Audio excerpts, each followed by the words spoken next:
ஜோஜோ kids Tamil. யானை மற்றும் அதன் நண்பன். ஒரு காட்டுல அப்பு எனப்படும் யானை வாழ்ந்தது. அது காட்டுல தனியா சுத்திட்டு இருந்தது. யானைக்கு நண்பர்களே இல்லை. ஆனா யானைக்கு நண்பர்கள் வேணும்னு ஆசைப்பட்டது. கொஞ்ச தூரத்துல யானை ஒரு குதிரைய பார்த்தது.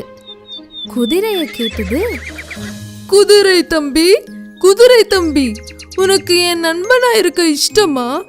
இஷ்டம் இல்ல. அட, உன்னை பார்த்தாலே எனக்கு பயமா இருக்கு. நீ எவ்வளவு பெருசா இருக்க. யானையோட மனசு கவலைப்பட்டு போயிடுச்சு. முன்னாடி போக போக யானை ஒரு முயல் புல்லு சாப்பிட்டுட்டு இருந்ததை பார்த்தது. முயலும் ஒரு குரங்கும் இன்னும் நிறைய மிருகங்களுக்கு கூட விளையாடிட்டு இருந்ததை பார்த்தது. யானை ஒவ்வொரு மிருகம் கிட்ட போய் நண்பனா இருக்க இஷ்டமான்னு கேட்டது. ஆனா எந்த மிருகத்துக்கும் இஷ்டம் இல்ல. குரங்கு சொன்னது, இல்ல இல்ல தம்பி, நீ ரொம்ப பெருசா இருக்க. நான் உன் கூட விளையாட முடியாது. முயல் சொன்னது, நான் உன் காலடியில மாட்டிக்கிட்டேன்னா என்ன ஆகும்? நான் எப்படி உன் கூட விளையாட முடியும்? யானை மனசு ரொம்ப கவலைப்பட்டு அங்கிருந்து போயிடுச்சு. அப்போ எதிரில ஒரு சிங்கம் நடந்து வந்துட்டு இருந்தது. வழியில வந்த எல்லா மிருகங்களையும் சாப்பிட்டுட்டு இருந்தது. எந்த ஒரு மிருகத்தையும் விடல. ஒண்ணு ஒன்னா எல்லா மிருகங்களையும் சாப்பிட்டுடும். எல்லா மிருகங்கள் இங்கேயும் அங்கேயும் ஓடுனாங்க. யானைக்கு சிங்கம் பண்ற வேலைய சுத்தமா பிடிக்கல. சிங்கத்தை வேகமா எட்டி உதைச்சிடுச்சு. சிங்கம் அங்கிருந்து ஓடி போயிடுச்சு. அப்போ எல்லா மிருகங்களும் யானை கிட்ட வந்தது. குரங்கு சொன்னது, யானை, நீ உண்மையிலுமே ரொம்ப நல்ல நண்பன். நான் கண்டிப்பா உன்னோட நண்பனா இருப்பேன். முயல் சொன்னது, நீ எங்க உயிரை காப்பாத்திட்ட. நான் உனக்கு நண்பனா இருப்பேன். இதையெல்லாம் கேட்டு யானை ரொம்ப சந்தோஷப்பட்டது. தினமும் யானை மற்ற மிருகங்களுக்கு கூட சந்தோஷமா விளையாடிக்கிட்டே பாதுகாப்பா வச்சுக்கிச்சு. ஒரு ஊர்ல சோனு மற்றும் மோனு எனப்படும் 2 நெருங்கிய நண்பர்கள் இருந்தாங்க. அவங்களுடைய பள்ளிக்கூடம் பக்கத்துல தான் இருந்தது. 2 பேரும் சேர்ந்து பள்ளிக்கூடத்துக்கு போனாங்க. சேர்ந்து விளையாடுனாங்க. ஆனா சோனு ரொம்ப பயப்படுவான். மோனு தைரியசாலி. ஒரு நாள் பள்ளிக்கூடத்துக்கு போகும்போது ரொம்ப நேரம் ஆயிடுச்சு. அச்சச்சோ மோனு, ரொம்ப நேரம் ஆயிடுச்சுடா. வேகமா நட, இல்லனா வாத்தியார் நல்லா திட்டுவாங்க. ஆமா சோனு, நீ சரியாதான் சொல்ற. என்கிட்ட ஒரு யோசனை இருக்கு. நாம காட்டு வழியா போனா சீக்கிரமா சேர்ந்துடலாம். வேண்டாம் வேண்டாம், எனக்கு காட்டுனா பயம். அங்க நிறைய மிருகங்கள் இருக்கும்டா. அது நம்மள சாப்பிட்டுடும். அட, உனக்கு ஏன் இவ்வளோ பயம்? 5 நிமிஷத்துல போயிடலாம்.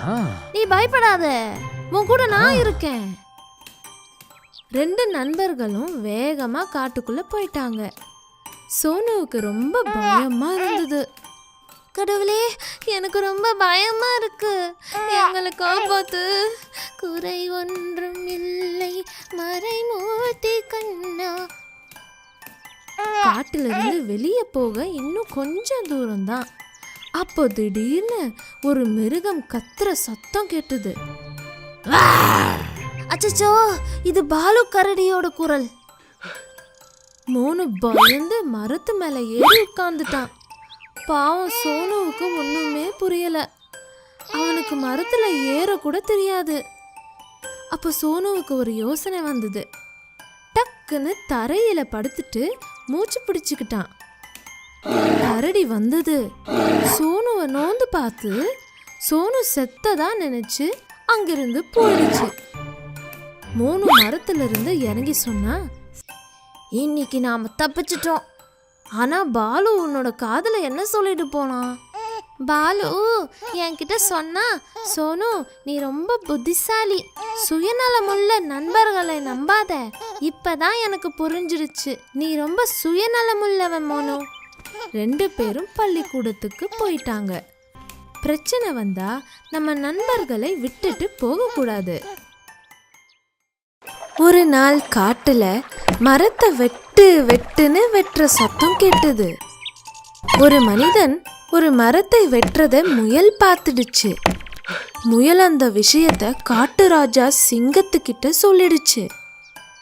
ராஜா அவர்களே, ராஜா அவர்களே, நம்ம காட்டுக்குள்ள ஒரு மனிதன் வந்து நம்ம மரத்தை வெட்டி எடுத்துட்டு போயிட்டு இருக்காங்க. நாம ஏதாவது பண்ணியாகணும். சிங்கம் ரொம்ப சோம்பேறியா இருந்தது. இந்த பிரச்சனைய கண்டுக்கல.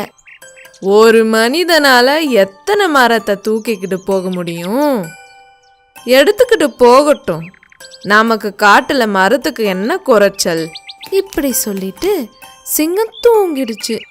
அடுத்த நாள் முயல் திரும்ப அதே மனிதனை இன்னொரு மரத்தை வெட்டுறத பார்த்தது. அச்சிச்சோ, என்ன இது, இவன் இன்னொரு மரத்தை வெட்டிட்டு இருக்கான். முயல் சிங்கத்துக்கிட்ட போச்சு. ராஜா அவர்களே, ராஜா அவர்களே, இப்படியே போயிட்டு இருந்தா நம்ம காட்டுல மரங்களே இல்லாம போய்விடும். அதே மனிதன் இன்னைக்கு இன்னொரு மரத்தை வெட்டிட்டு இருக்கான். நீ மறுபடியும் வந்துட்டியா?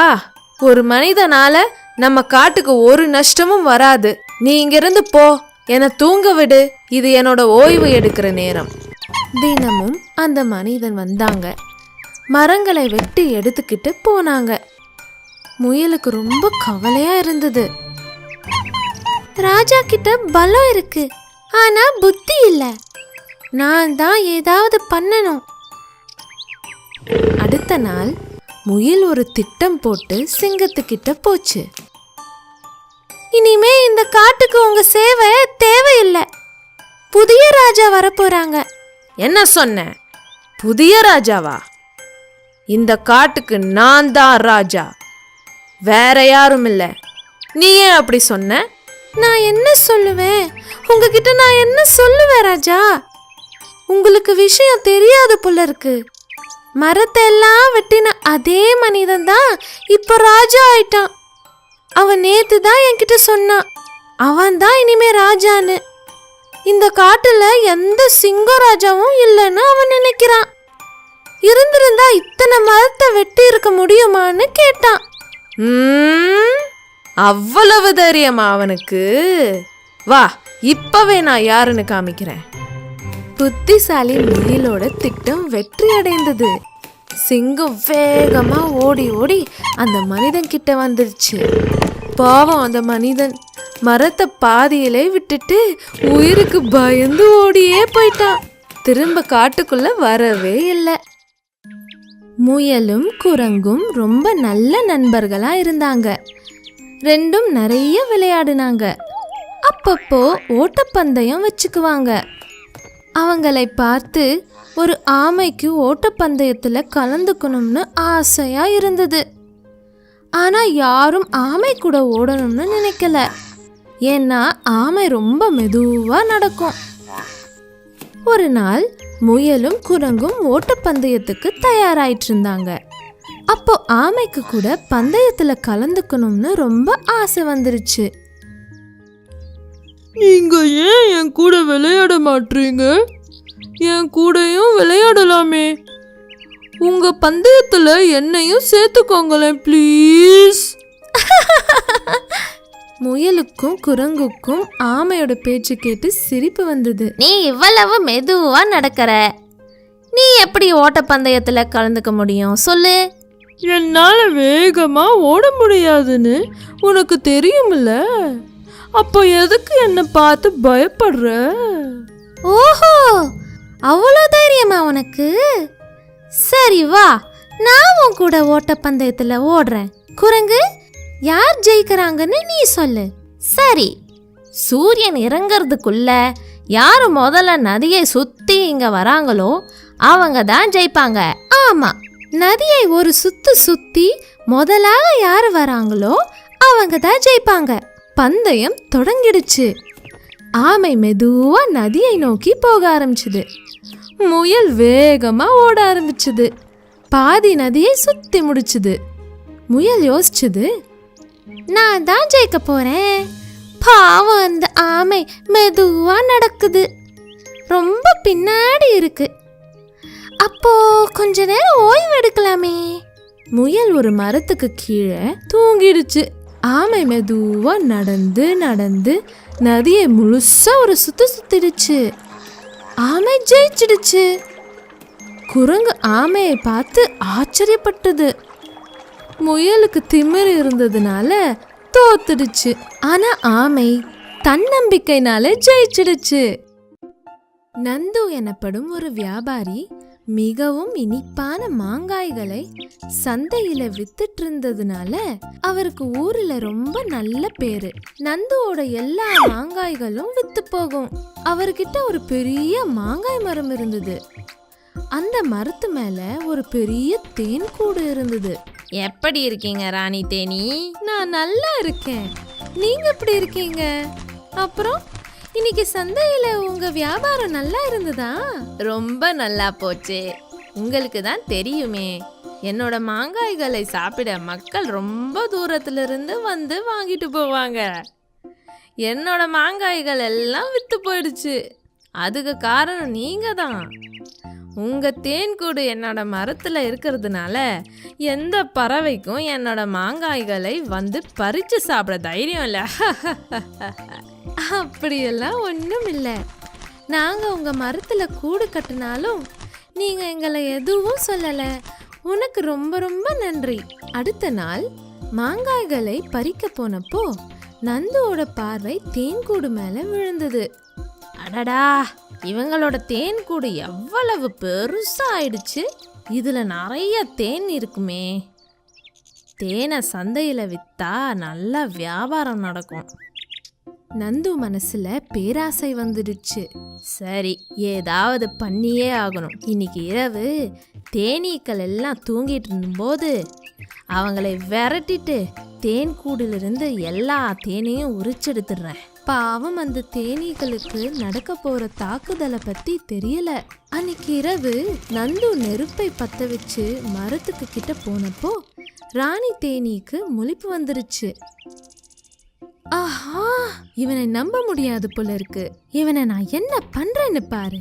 ராணி தேனி மற்ற தேனீக்களை எல்லாம் எழுப்பிட்டு சொன்னாங்க, வாங்க இவனுக்கு பாடம் சொல்லி தரலாம். நந்து மரத்துக்கிட்ட வந்ததும் எல்லா தேனீக்களும் வேகமா வந்து நந்துவை தாக்குனாங்க. காப்பாத்துங்க, காப்பாத்துங்க, நான் சும்மா தான் வந்தேன், மரத்துக்கு பக்கத்துல வந்தேன், என்னை விட்டுடுங்க ராணி தேனி, என்னை விட்டுடுங்க. பேராசை பெரும் நஷ்டம் கொடுக்கும். Please subscribe.